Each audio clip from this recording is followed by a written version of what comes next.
자, 대한민국 축구대표팀 클린스만호가 베트남과 전반전 45분 경기를 마쳤습니다. 다들 뭐 어떻게 보셨는지 모르겠습니다만 일단 선발 라인업에 손흥민 선수 이름이 들어갔다는 사실만으로도 많은 분들이 기대를 하고 걱정을 하는 그런 출발이 아니었을까 싶습니다. 지난 경기하고 비교하면 이제 두 자리가 바뀌었습니다. 손흥민이 들어오고 홍현석이 나갔고요. 골키퍼를 김승규 대신에 조현우 선수를 선발로 투입을 했습니다. 자, 그렇게 되면서 기본적으로 굉장히 공격적인 전형이 구성이 됐습니다. 보시다시피 4-1-3-2에 가까운 손흥민 선수는 뭐 이렇게 2선 자원으로 분류도 할 수 있지만 사실상 뭐 늘 그렇듯이 클린스만호에서는 공격 쪽에 리베로처럼 뛰는 선수이기 때문에 아주 공격적인 라인업을 구성을 했고요.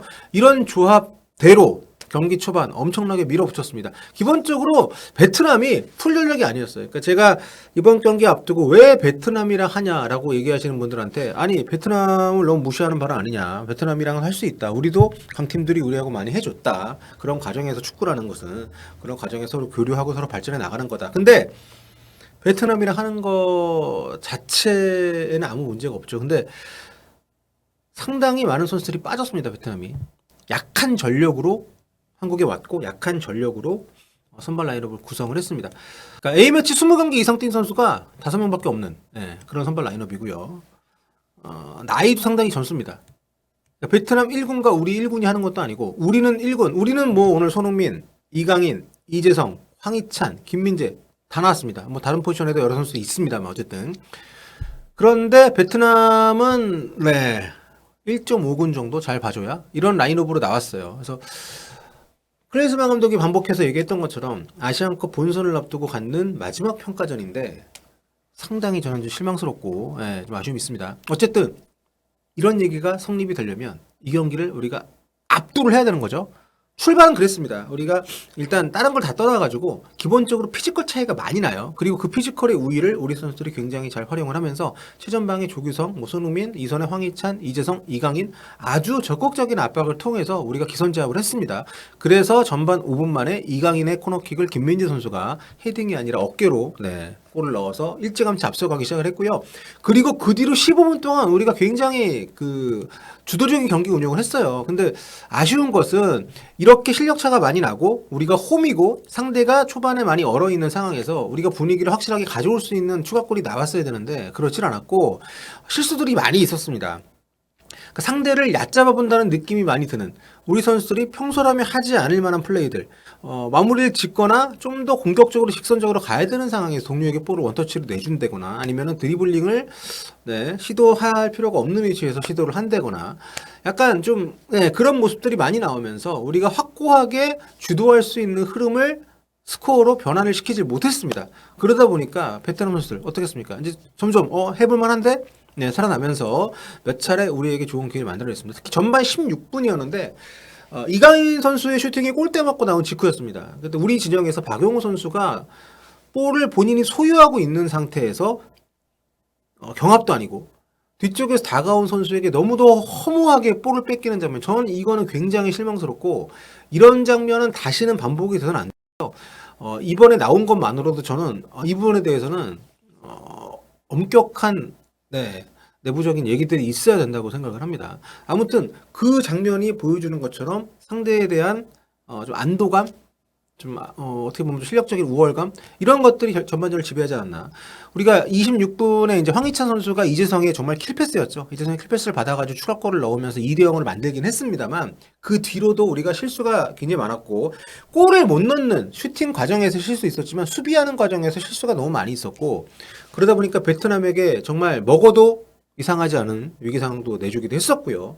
그래서 스코어는 앞섰고 우리가 많이 주도했던 경기이긴 하지만 상당히 개인적으로 실망스러웠던 부분들이 많이 있는 그런 시합이었습니다. 그래서 크리스만 감독이 하프타임에 어떤 얘기를 할지 모르겠지만 크리스만 감독도 상당히 저는 화가 좀 났을 것 같아요. 최정예입니다. 우리 대표팀의 현재 최정예를 내보내서 튀니지전보다 못한 경기를 했고요. 뭐 개별적으로 손흥민 선수 컨디션이 안 좋아 보니 이거는 어쩔 수 없습니다. 손흥민 선수가 몸이 안 좋아서 계속 훈련을 풀로 못했었고 경기도 오랜만에 뛰는 것이기 때문에 하지만 그 개별적인 얘기를 하는 것이 아니라 전체적으로 이 팀이 약체를 만나서 그러니까 제가 아까 말씀드린 것처럼 아니 이 정도의 팀이랑 우리가 지금 시점 평가전 해야 되나? 그런 팀을 만나서도 그런 위기 상황들을 많이 노출했다는 것은 아쉬움이 좀 있고, 또 우리가 이 팀하고 했을 때 얻을 수 있는 소득은 제가 볼 때는 상대가 많이 내려앉아서 잠궜을 때 그런 팀을 어떻게 해체시키느냐인데, 오늘 베트남은 그렇게도 축구하지 않습니다. 박스를 수비진들이 내려와서 지키고 그 앞쪽에 미드필더들이 접근을 해서 중원을 없애버리는 이런 식의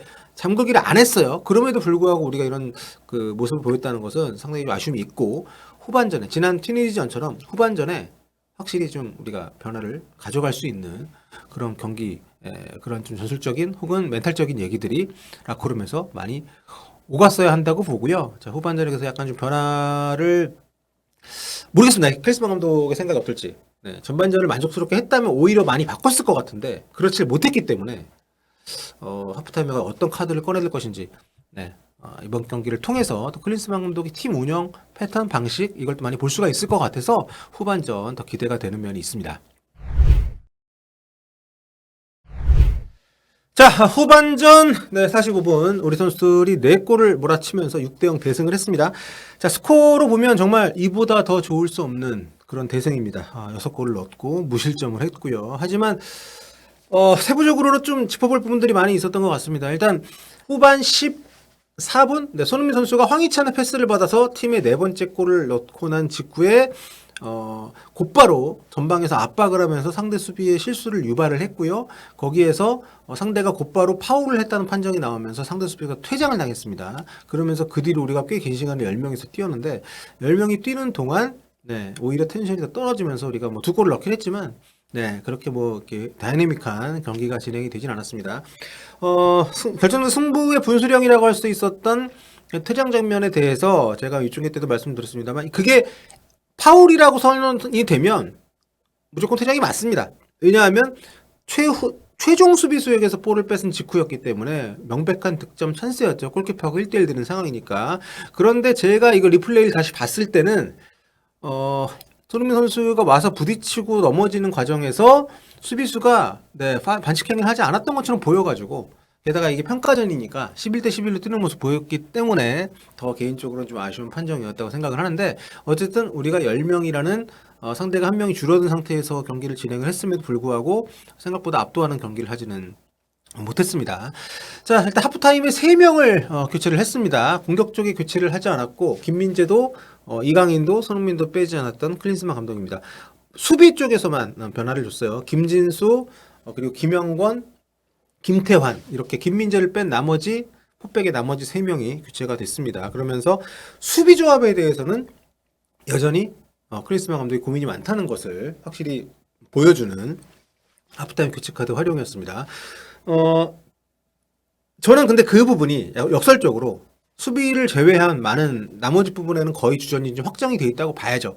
최전방에 조규성이냐 황의조지만 현재로서는 조규성이 앞서 있는 것 같고, 그리고 양쪽에 황희찬, 이강인, 그리고 최전방 스트라이크 파트너로 손흥민, 그리고 이제 이재석 선수가 남은 한 자리.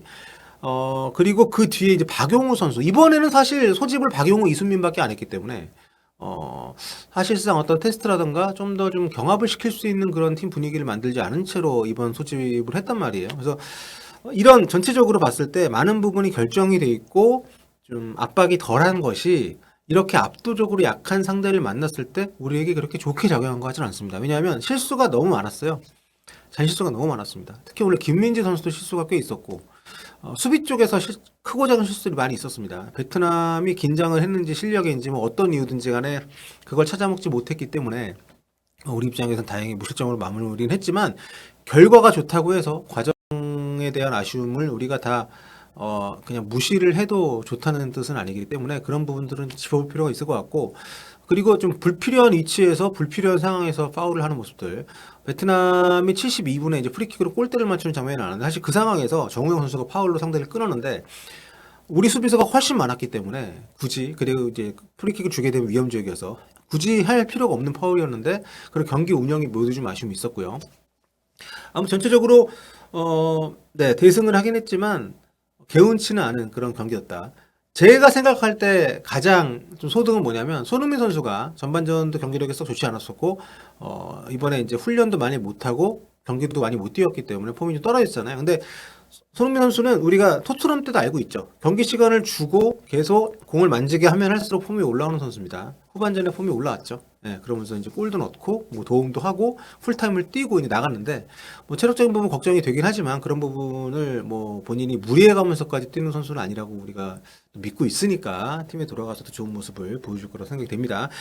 지금 우리 대표팀의 클린스만 감독은 기본적인 포메이션을 약간 4-4-2라고도 볼 수 있는 4-1-4-1 정도의 포메이션을 이제 기본적인 포메이션으로 갖고 있습니다. 예. 손흥민 선수를 사실상의 이제 투톱 형태이면서 플레이메이킹까지 좀 맡기는 이선까지 이렇게 오가면서 이런 역할을 좀 부여를 하고 있는데 여기에 이제 최근에 이강인 선수가 오른쪽 윙 자리로 확실하게 자리를 잡고 여기서 단순히 이렇게 윙어로 움직이는 게 아니라 이렇게 들어오면서 사실상 플레이메이킹을 하고 있어요. 그러니까 우리가 왼쪽보다 오른쪽을 주된 공격으로 활용을 한 것도 이강인 선수의 존재감 때문인데, 그러니까 이 부분이 굉장히 최근 잘 먹히고 있다. 예. 그렇게 되면서 이강인 선수가 여기서 볼을 잡아서 몸을 이 중앙 쪽 왼쪽으로 열고 왼발로 이렇게 뿌려주거나 본인이 때로는 들어가서 슈팅도 하고 요것이 우리 대표팀의 주된 공격 전술이 되고 있다. 손흥민에 대한 의존도가 높았던 그런 부분이 있었다고 한다면 지금은 완전히 이강인 선수 중심으로 가고 있다. 클린스만 감독도 그거를 굳이 마다하지 않고 있다. 이걸 좀 느낄 수가 있고요. 벤투 감독 때 좀 더 낮은 위치에서 확실히 좀 분위기를 만들어가면서 볼을 뿌려주면서 경기를 풀어가는 역할을 했다면, 그런 과정을 거쳤다면 지금 클린스만호는 이강인 선수에 대한 의존도가 전 점점 더 높아지고 있다고 보고요. 예. 그렇기 때문에 공격하는 상황에서는 이렇게 오히려 왼쪽 그 풀백이 상대적으로 덜 올라가면서 이런 형태로도 수비 라인을 구축하는 모습들이 나왔을 만큼 의존도가 높습니다. 그래서 어떤 팀으로서 전체적인 어떤 얼개를 완성을 하고 밸런스를 가져가는 방식의 그 팀 메이킹이 아니라 이렇게 특출난 개인들의 활용도를 극대화시키는 방식으로 지금 가고 있는 것 같아요. 수비 쪽에서는 김민재 선수, 오늘 김민재 선수가 뭐 수비 쪽에서 실수도 좀 있었지만 어쨌든 공격적으로 많이 올라오면서 앞쪽에서 우리가 잘 풀리지 않을 때 해결사 역할도 어느 정도 좀 해줬는데 그런 것처럼 그렇게 특출난 몇 명에 대한 활용도를 높이는 부분에서 역량을 보여주고 있다라고 우리가 해석을 뭐 긍정적으로 할 수 있는 그런 이번 10월달 A매치 소집이 아니었나. 아직도 결정이 안 된 포지션들이 있습니다. 양쪽 풀백. 그리고 박용우 선수 자리 모르겠어요. 저는 이번 10월 소집에서 박용우 선수가 점수를 그렇게 많이 딴 것 같진 않은데 과연 이 자리에 대시자를 생각하는 선수가 있을지 아니면 계속 이 자리에 기용을 하면서 박용우 선수가 팀에 녹아들기를 클린스만 감독이 기다릴지 그 부분은 좀 모르겠습니다. 봐야 될 것 같고 아무튼 이날 그 손흥민, 이강인, 김민재 요 척추 라인 네, 요 선수들에 대한 의존도를 줄일 생각이 없다는 것을 오늘 베트남전을 통해서 확실히 보여줬기 때문에 상대가 너무 약체여서 오늘 우리가 착시 효과를 느낄 수 있습니다. 실수가 많았음에도 불구하고 승리를 했다는 점에서. 하지만 어쨌든 우리가 이 경기를 통해 확인할 수 있었던 것은 클린스만 감독이 아시안컵을 준비하는 과정에서 어떤 전술, 어떤 선수 중심의 전술 운용할 것인지를 재확인시켜줬다는 거. 그러면 안 되겠지만 어떤 이유로든 네, 제가 여기서 언급한 선수는 이강인, 손흥민, 김민재인데 어떤 선수 하나라도 만약에 빠지는 상황이 발생을 하게 되면 굉장히 다른 벤투호나 뭐 다른 감독들이 했을 때 하고 비교했을 때 더더욱 네, 좀 많은 고민이 될 수밖에 없는. 그리고 저는 이런 축구가 가능한 결정적인 이유는 이재성이라고 봅니다. 이재성 선수는 이강인 선수가 오른쪽으로 치우쳐서 뛰는 걸 좋아할 때 그 자리를 내줬고 특히 손흥민 선수가 이렇게 아우르면서 경기를 할 때 손흥민이 비교적 자유롭게 움직일 수 있는 것도 이재성 선수가 손흥민의 움직임에 따라서 이강인의 움직임에 따라서 그 빈 공간을 잘 빠져들어가면서 굉장히 윤활유 같은 역할을 잘 해줍니다. 게다가 상대의 압박을 받는 과정에서도 공간으로 들어가는 선수들에게 정말 기가 막힌 패스들을 오늘도 많이 찔러줬어요.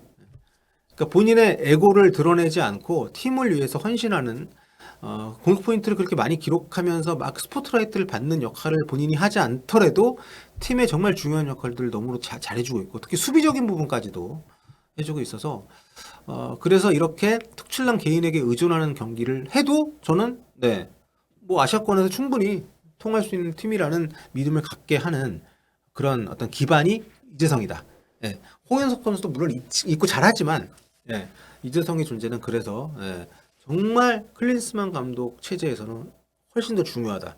예, 우리가 지금 볼란치 자리가 약간 좀 불안하는 부분도 있기 때문에 황인범 선수가 이제 돌아오게 되면 어떻게 또 구성이 될지 모르겠지만 아무튼 오늘은 클린스만 감독이 우리가 강팀들을 만났을 때의 전술 운용을 하진 않았어요. 일본이나 아니면 또 우즈벡을 뭐 만난다거나 이란을 만난다거나 이럴 때는 다르게 운영을 할 겁니다. 오늘은 대놓고 공격적인 라인업을 짰기 때문에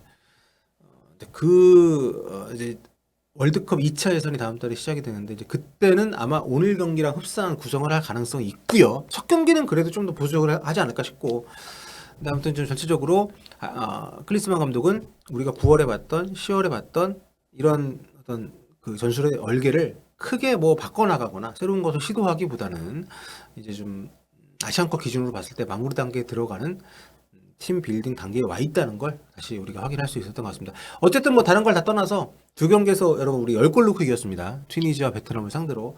이건 충분히 박수 받을 만한 성과고요. 그 과정에서 다만 제 욕심이 많아서 아쉬움이 있다는 말씀을 좀 중간중간 섞어 드린 것이지 네, 두 경기에서 이런 대승을 거둔 거 박수를 보내고 하지만 마지막으로 또 아쉬운 소리 하자면 베트남하고 하는 건 좋습니다. 근데 주전 선수들이 대거 빠진 베트남하고 지금 시점에 경기를 하는 것은 분명히 아쉬운 부분이었다.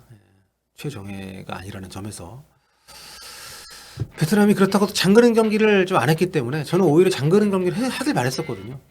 그런 팀을 상대로 또 어떻게 풀어 나가는지를 우리가 학습할 수 있는 시간이니까 네, 여러 가지로 좀 생각이 많아졌던 그렇습니다. 어쨌든 우리 선수들 축하드리고 대표팀의 새로운 엔진 에이스 스타 플레이어로 떠오른 이강인 선수의 두 경기 연속골 정말 대단합니다.